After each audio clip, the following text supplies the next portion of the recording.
monster waves crash along a dangerous Northern California surf spot known as Mavericks.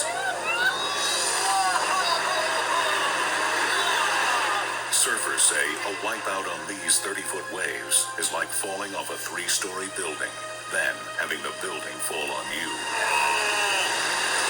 Somebody going!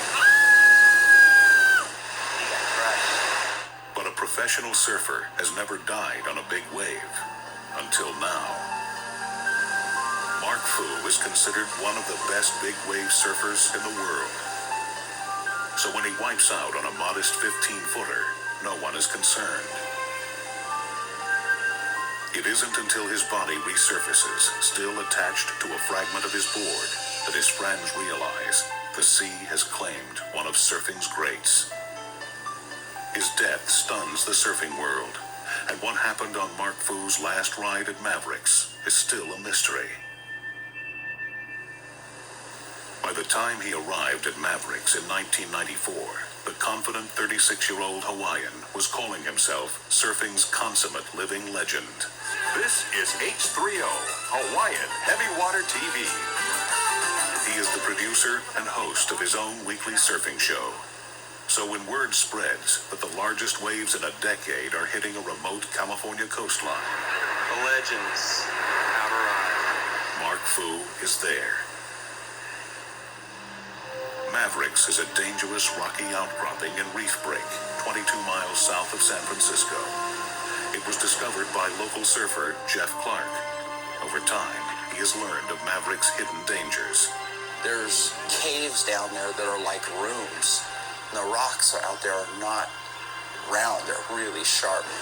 The water here is so cold, it saps strength, cramps muscles, and shortens the time you can hold your breath underwater.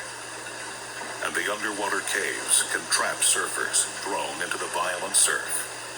Seas 16 to 20 feet, highest winds and seas in the northwest. Reports of 20 to 30-foot waves are drawing surfers from around the world. The cause, hurricane-force winds blowing near Alaska. Winds of that magnitude generate swells that can travel thousands of miles.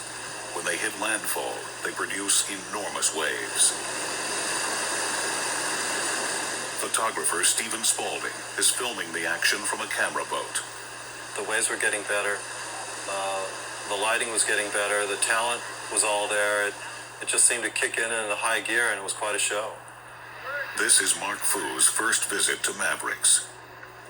In the water with him are professional surfers Brock Little and Mike Parsons. Parsons first wave. I had a great time. Caught some really fun waves. We were all really excited, in a super good mood. It was just really good surf. The group surfs all morning with no problems. Then they spot another large set of waves. It was a really big set that came. Mark took the first wave of the set. It would be the last time Mark Fu is seen alive.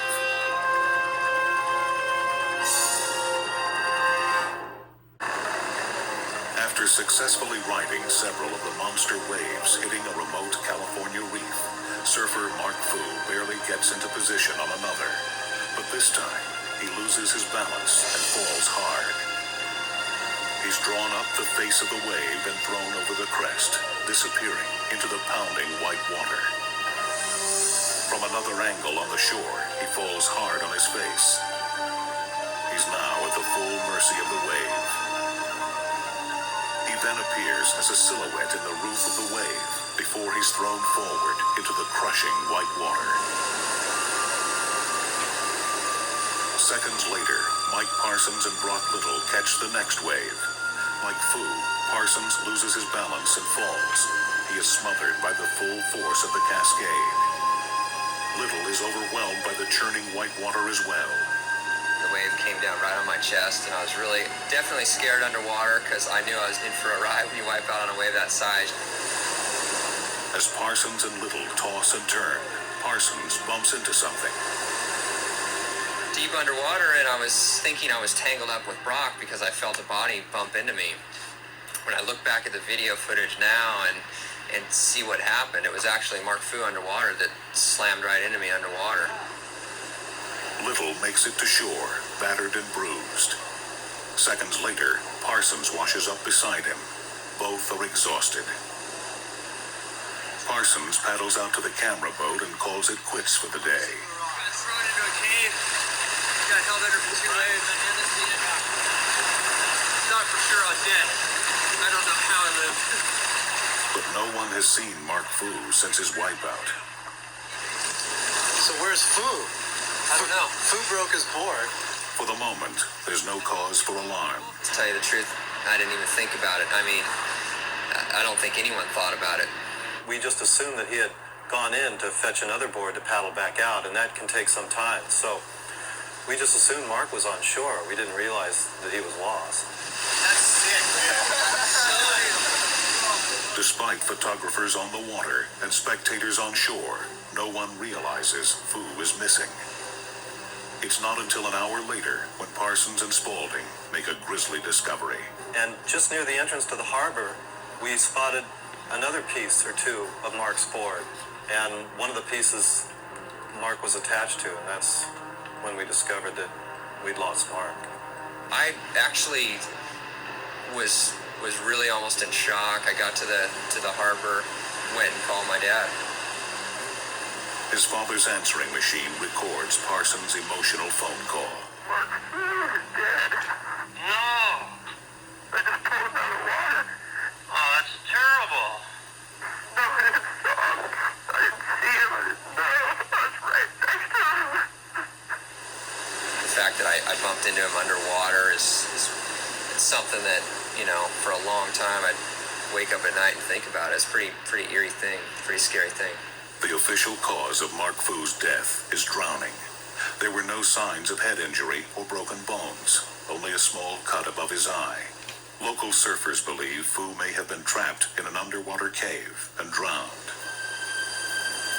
Despite Mark Fu's death, the allure of Mavericks Reef continues to grow. Fu was one of the most skilled surfers in the world when he lost his life there. Less skilled amateurs testing Mavericks are inviting disaster. Oh, he got hurt on that one. But still they come, many of them coming close to paying the ultimate price. Those who know Mavericks say it's only a matter of time before it claims another victim. For Mark Fu's friends and family, his legacy to the sport is a brave inspiration. He died the way he told his friends he wanted to, chasing the biggest waves in the world.